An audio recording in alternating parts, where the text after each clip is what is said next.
नाज़रीन, अल्हम्दुलिल्लाह पाकिस्तान पर किस्मत मेहरबान हो गई। बहुत बड़ी खुशखबरी जो है वो सामने आ गई है। ये आपके साथ हम बड़ी गुड न्यूज़ शेयर करेंगे। जबकि दूसरी तरफ एक और बड़ी और अहम खबर, ये भी बड़ी खुशखबरी पाकिस्तान के लिए और दुश्मन के ऊपर नाज़रीन इस वक्त हैबत तारी हो गई है।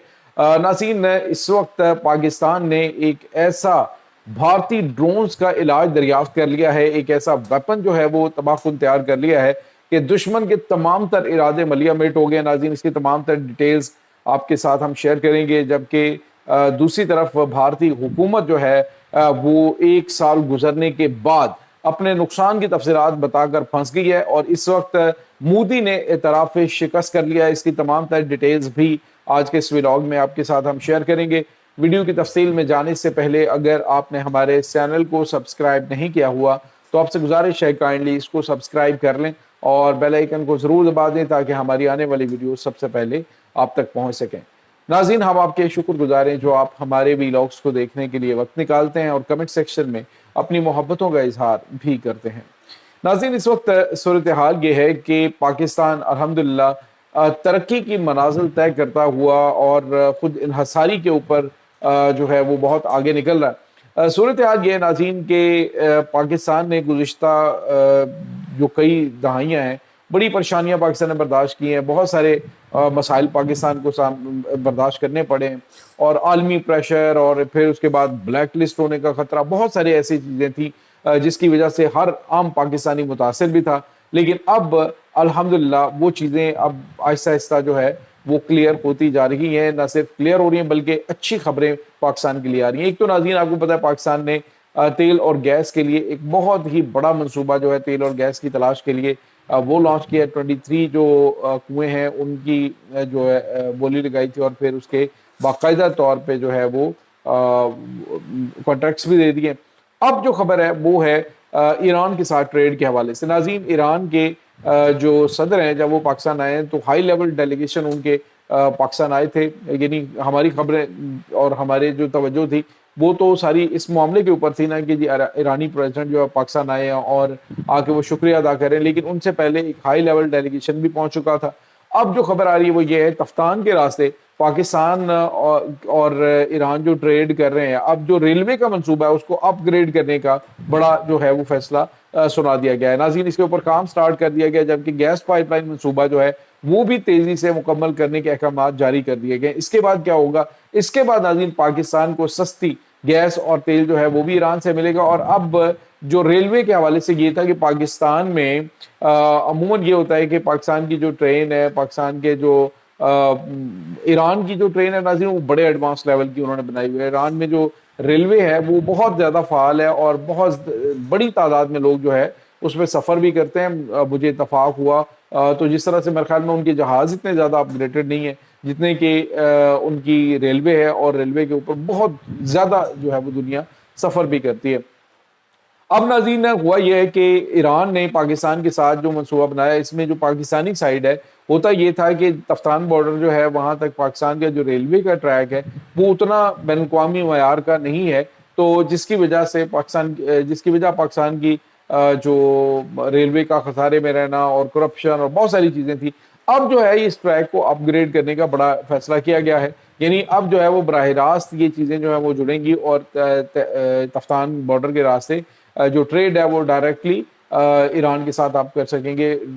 और वहाँ से अब आपको पता है कि तामीर नौ होनी है, वहाँ बहुत ज़्यादा तबाही मची है, तो पाकिस्तानियों के लिए भी बड़ा अच्छा मौका है, ख़ासतौर पे बिजनेसमैन जो दो तरफा जो ट्रेड करना चाहते हैं उस हवाले से बहुत गैर मामूली जो है वो चीज़ें हो रही हैं।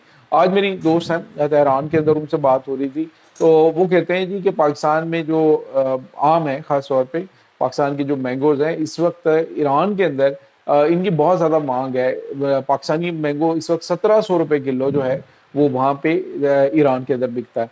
तो इससे आप अंदाज़ा लगा सकते हैं कि बहुत सारी ऐसी चीज़ें पाकिस्तान की हैं जो वहाँ पे और बहुत सारी चीज़ें वहाँ पे जो सस्ती हैं वो पाकिस्तान में काफ़ी ज़्यादा महंगी, तो उनको जो है वो क्रॉस बॉर्डर आप ट्रेड कर सकते हैं। तो ये एक बड़ी और अच्छी खबर है तिजारत के हवाले से। दूसरी तरफ जो खबर आ रही है नाज़रीन वो पाकिस्तान के जदीद तरीन ड्रोन टेक्नोलॉजी के हवाले से। पाकिस्तान नाज़रीन न सिर्फ सुसाइड ड्रोन्स की बहुत बड़ी तादाद बना रहा है بلکہ پاکستان نے ابھی ریسنٹلی ایک اینٹی ڈرون گن جو ہے وہ بھی انٹروڈیوس کروائی تھی کہ جس میں وہ کیا کرتے ہیں کہ اس میں ڈیفینیٹلی آپ کی مہارت جو ہے اس گن کو چلانے والا وہ ڈیپینڈ کرتا ہے. تقریباً 2 سے 3 کلومیٹر کا جو ایریا ہے اس کے اندر موجود جو ڈرون ہے ان کو جام بھی کیا جا سکتا ہے, ان کو گرایا بھی جا سکتا ہے اینٹی ڈرون گن کے ذریعے. اب جو پاکستان نے ڈرون بنایا ہے یہ اے آئی انٹرسیپٹر ہے. یہ آج ناظرین انٹروڈیوس کروا دیا گیا ہے. یہ ایسا انٹرسیپٹر ہے جو کہ آرٹیفیشل انٹیلیجنس سے لیس ہے, اور یہ کیا کرتا ہے کہ آپ فضا میں بس اس کو چھوڑ دیتے ہیں, یعنی اس کے لیے بہت زیادہ آپ کو مہارت کی ضرورت نہیں ہے. اس کو صرف آپ نے فضا میں جو ہے وہ فائر کرنا ہے, اور اس کے بعد یہ جو ڈرون ہے اپنے ٹارگٹ تک پہنچے گا اور پہنچ کے اس کو تباہ کرے گا, اسے گرا دے گا. اور بحفاظت یہ نہیں کہ اس کو اس نے لگنا ہے اور اس نے تباہ کر دینا, نہیں, اس کو جو ہے وہ یہ گرا دے گا اور خود جو ہے وہ بحفاظت لینڈ بھی کر سکے گا. یعنی یہ سوسائڈ ڈرون نہیں ہوگا.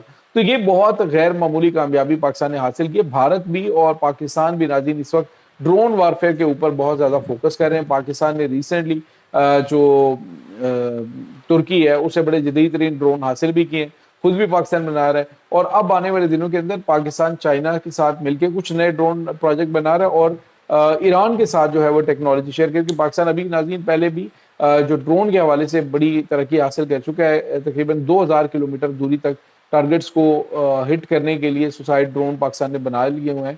اور یہ جو ڈرون ہے یہ بڑے غیر معمولی ہیں ناظرین, یہ کوئی عام ڈرونز نہیں ہے, بلکہ یہ پاکستان نے چھوٹے جیسے جیٹ انجن ہوتا ہے اس کے اوپر یہ 4 اسٹروک کے انجن کے اوپر اس کو بنایا ہے. اور یہ ایسا ہے جو کہ شاید 136 جو کہ پوری دنیا کے اندر بڑا مشہور ہے, تو شاید 136 جو ہے یہ ایرانی جو ڈرون ہے اسی کا آپ یوں سمجھ لیجئے کہ ایک ورژن ہے, یا اسی ٹائپ کی یہ ٹیکنالوجی ہے جو پاکستان اس وقت ڈیولپ کر رہا ہے. دوسری طرف ناظرین جو بڑی اور اہم ترین خبر آ رہی ہے وہ بھارت کی مودی حکومت بری طرح سے پھنس گئی ہے. پہلے تو ان کی وزارت دفاع نے جھوٹ بولا تھا اور انہوں نے کہا تھا ہمارا کوئی نقصان ہوا ہی نہیں ہے, یعنی ہمارے فوجی جو ہیں وہ مارے ہی کوئی نہیں گئے, ایک بھی فوجی نہیں مارا گیا. اور اس کے بعد آپ کو پتا ہے تقریباً 100 کے قریب فوجیوں کو انہوں نے کچھ ایوارڈز دینے کا اعلان کیا تھا. آج جو ہے وہ بھارتی وزیر دفاع راجناتھ سنگھ نے کہا جی کہ آپریشن سندور میں ہمارے 6 فوجی مارے گئے. اب جب ان کے نام سامنے آئے ہیں تو جو پارلیمنٹ ہے اس کے اندر کوحرام مچ گیا. انہوں نے کہا جی 1 سال لگا آپ کو یہ جو ہے وہ ڈسکلوز کرنے کے لیے, اس کا مطلب ہے کہ کہیں پیچھے بہت بڑی گیم ہے, بہت سارا نقصان اور بھی ہے. ابھی ریسنٹلی آپ کو پتا ہے کہ ان کے ایئر فورس کے ایک گروپ کیپٹن جو ہیں وہ ایک ڈیمو دے رہے تھے جس میں انہوں نے بتایا جی کہ ہمارے پاس جو ہے وہ 32 رافیل ہیں, حالانکہ 36 رافیل ان کے پاس موجود تھے. بعد میں اس نے کہا جی کہ وہ میں نے غلطی سے میں نے یہ کہا ہے. لیکن ناظرین حقیقت یہ ہے کہ بھارت اب آہستہ آہستہ ایکسپوز ہو رہا ہے. پارلیمنٹ کے اندر سوالات پوچھے جا رہے ہیں کہ ان کی فیملیز کو دبا کے کیوں رکھا گیا, اور ان کے جو بیٹے مارے گئے اس جنگ کے اندر ان کو اعزازات سے کیوں نہیں نوازا گیا, اور ان سے متعلق 1 سال تک جھوٹ کیوں بولا جاتا رہا. اس وقت مودی حکومت ناظرین بالکل بری طرح سے بوکھلائی ہوئی ہے. انہیں سمجھ کچھ نہیں آ رہی کہ وہ جواب دیں تو کیا دیں. اس وقت جو اپوزیشن ہے وہ انہیں آڑے ہاتھوں لے رہی ہے, اور بھارت کی جو مودی سرکار ہے وہ اس وقت اعتراف شکست کرتی ہوئی دکھائی دے رہی ہے. یہ ناظرین اس وقت تازہ ترین اپڈیٹس ہیں اس تمام صورتحال کے بارے میں. آپ کا کیا کہنا ہے کمنٹ سیکشن میں اپنے خیالات کا اظہار ضرور کیجیے گا. انشاءاللہ بہت جلد ملتے ہیں ایک نئی ویڈیو میں, تب تک کے لیے اپنا بہت سارا خیال رکھیے گا. اللہ حافظ.